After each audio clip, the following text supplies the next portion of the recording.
ministre Abiy Ahmed est arrivé hier à Djibouti pour une visite officielle.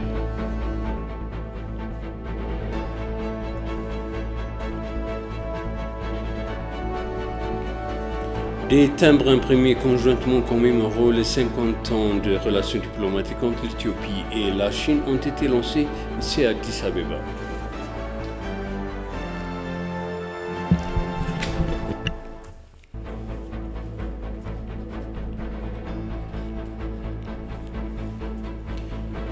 Bienvenue chers téléspectateurs sur EBC, c'est moi Zalal Amourkana avec le journal. Le Premier ministre Abiy Ahmed est arrivé hier à Djibouti pour une visite officielle et pour assister à la cérémonie d'inauguration du président Djibouti.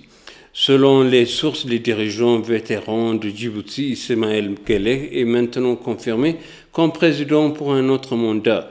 Beaucoup ont célébré sa victoire car Guelleh est considéré comme un phare de stabilité. C'est selon l'agence de nouvelles éthiopienne.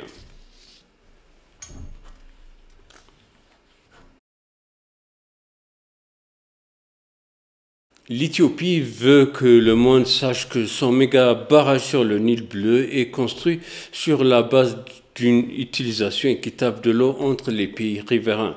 Cela explique pourquoi son président s'entretient avec des dirigeants de différents pays. Les critiques disent que le changement de position du Soudan sur le grand barrage est non seulement honteux, mais manifestation d'un bras étendu de l'Égypte sur la question. Écoutons les détails. L'Éthiopie dit qu'elle croit fermement que le grand barrage peut être une cône de coopération et de développement mutuel entre les pays en aval avec un engagement de ne pas nuire aux derniers. Les dirigeants du pays n'ont cessé de dire à l'Afrique et au reste du monde que l'Éthiopie affirme sa volonté de conclure un accord qui fonctionne pour toutes les parties conformément à la déclaration de principe. En fait, des gouvernements comme les États-Unis semblent avoir compris que le différend sur le Nil et le grand barrage de la Renaissance éthiopienne peut avoir une solution à l'amiable sur les pourparlers trilatéraux ont lieu contre l'Éthiopie, l'Égypte et le Soudan et sont basés sur l'esprit de résolution des problèmes africains par les Africains. Cette position ferme de l'Éthiopie a été reflétée par l'administration américaine, comme l'a clairement indiqué le sénateur Chris Coons à Khartoum la semaine dernière. Il a déclaré que la question doit être résolue entre les parties de bonne foi, pacifiquement par le biais de négociations. Malgré le changement d'opinion de la communauté mondiale sur le barrage éthiopien, le Soudan et l'Égypte poursuivent leur ambition de longue date d'utiliser l'eau avec un monopole. Et ils travaillent actuellement conjointement pour mystifier leur peuple ainsi que la communauté mondiale avec un faux récit sur le projet de barrage en Éthiopie. Ils menacent même de mener une guerre contre l'Éthiopie et de déstabiliser le pays.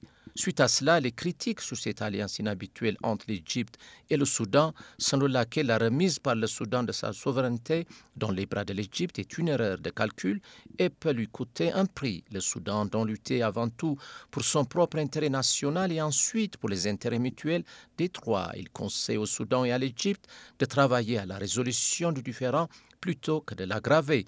Le Premier ministre éthiopien Abiy Ahmed a réaffirmé l'engagement de la nation envers les négociations trilatérales menées par l'UA lors des entretiens avec le président de la RDC, Félix Tshisekedi, au début de cette semaine.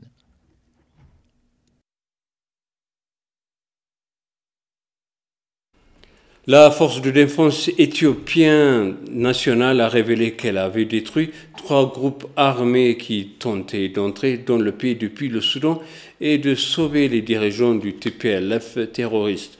Dans sa déclaration à la presse hier, le chef du déploiement de l'ENDF, le général Brigadier Tasfaye Ayaleo, a déclaré que des mesures avaient été prises contre les militants formés par le TPLF qui avaient fui au Soudan après avoir commis le massacre ciblé ethnique à Makaïdra.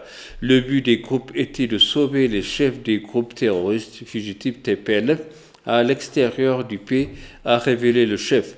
Le groupe terroriste est soutenu par d'anciens dirigeants des forces de défense nationale résidant aux États-Unis et à Khartoum au Soudan, a ajouté le général de brigade de Tasfaye. Le général de brigade a en outre révélé que l'armée avait continué à traquer les dirigeants du TPLF.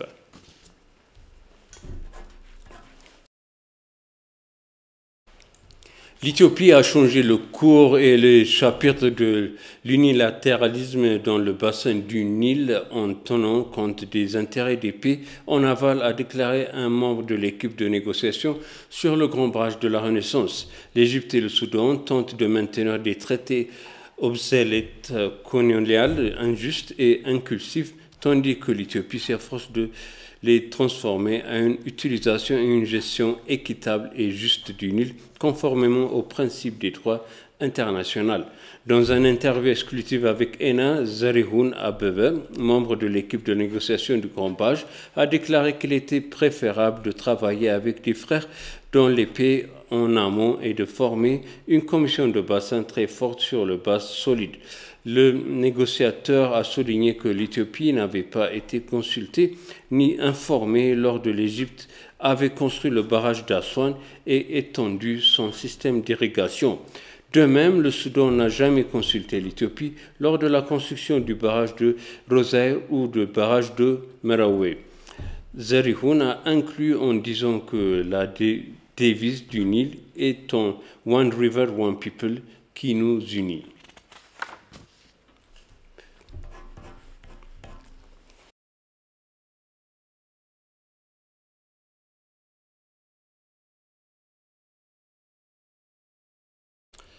Selon les infos de l'agence de Nouvelle-Éthiopien, le ministère des Mines et du Pétrole a révélé qu'il avait gagné 513 millions de dollars américains grâce à l'exportation des mines au cours des 10 derniers mois. Lors d'un briefing aux journalistes hier, le ministre des Mines et du Pétrole, Takala Ouma, a souligné que les revenus sont remarquables par rapport à la même période de l'année dernière en Éthiopie qui était de 90 millions de dollars américains sur un total de revenus de 504,7 millions de dollars américains ont été obtenus grâce à l'exportation d'or, a-t-il ajouté. Takala a finalement déclaré que son ministère accordera plus d'attention à l'exportation pétrolière et inciterait les entreprises géantes à venir investir dans le secteur.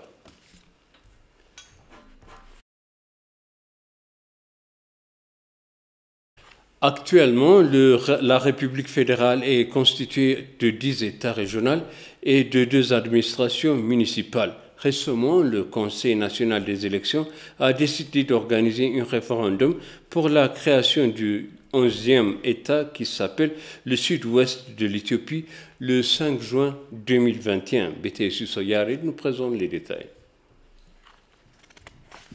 La Constitution de 1995 a établi 9 États régionaux, à savoir Afar, Amara, Bénichangul-Gumuz, Gambella, Harari, Oromia, les nations nationalités du peuple sud et la Somalie, ainsi que 2 villes à charte. Sidama, qui est resté en tant que zone des nations, nationalités et peuples du sud de l'Éthiopie jusqu'en novembre 2019, a été établi en tant qu'État nouvellement émergent, portant le nombre d'États à 10. Récemment, des activités similaires sont en cours pour entreprendre un référendum à l'échelle de la zone dans le but de déterminer les demandes d'autodétermination du public dans le sud-ouest de l'Éthiopie. Dans le cadre de ce mouvement, la réunion consultative tenue dans la ville de Sif de la zone de Bench Shako pour promouvoir les symboles référendaires ainsi que promouvoir le manifeste référendaire. S'exprimant à cette occasion, l'administrateur de la zone Bench Shako, Fikre Aman, a déclaré que les habitants du sud-ouest de l'Éthiopie se préparent à réaliser leur quête d'autonomie.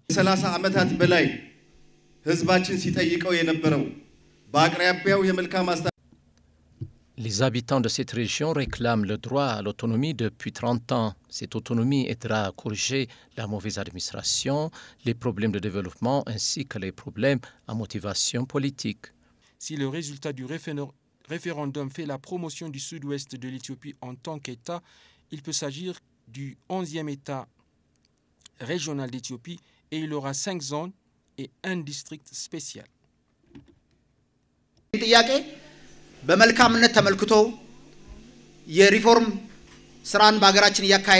La réforme en cours répond aux préoccupations du public comme celle-ci.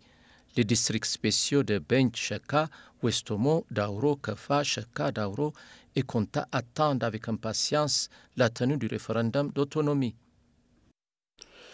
L'administration intérimaire du Tigray a annoncé que les préparatifs pour commencer la vaccination de Covid-19 dans plusieurs villes de la région.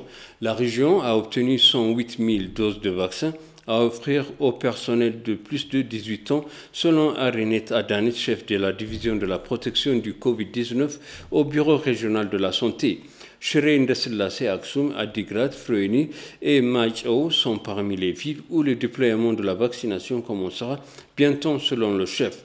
Le ministère de la Santé est sur le point de donner plus de doses de vaccins à la région en vue d'étendre le déploiement de la vaccination à une autre partie de la région, selon Arinet.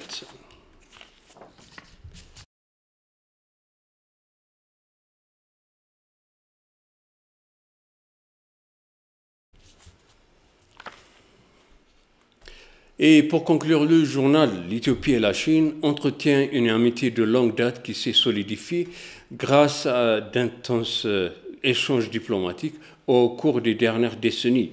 En conséquence, les relations diplomatiques entre la Chine et l'Éthiopie ont marqué le 50e anniversaire en lançant un timbre qui renforce davantage leurs relations. Voici le reportage de Metasebia Woldergay. Le 50e anniversaire de l'établissement des relations diplomatiques éthio-chinoises a été officiellement inauguré par le lancement d'un timbre à Addis Abeba. Le timbre serait essentiel pour commémorer les liens économiques, sociaux et interpersonnels solides entre les deux pays. Le nouveau timbre a été publié conjointement par les services postaux éthiopiens et chinois et couvre le parc forestier olympique de Pékin et la place de l'amitié Chagger Park à Addis Abeba. La PDG de la société du poste éthiopienne, Hanna Araya Selassie, a déclaré que le service postal éthiopien avait contribué sa juste part pour renforcer les relations bilatérales. Pendant l'événement, une cérémonie de lancement du timbre était en cours pour son 50e anniversaire. Le timbre comprend également des images du parc Chagger en Chine et des Jeux olympiques de Pékin.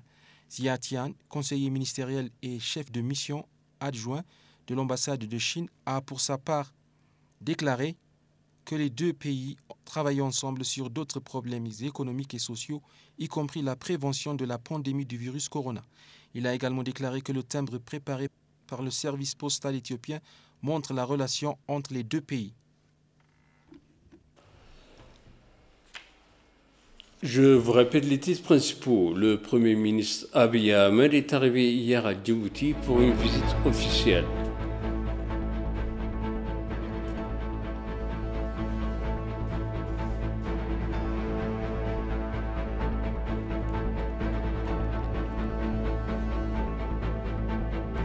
Des timbres imprimés conjointement commémorant les 50 ans de la relation diplomatique entre l'Éthiopie et la Chine ont été lancés ici à Addis Abeba. Bienvenue chers téléspectateurs, c'est la fin du journal et bonne suite de programme.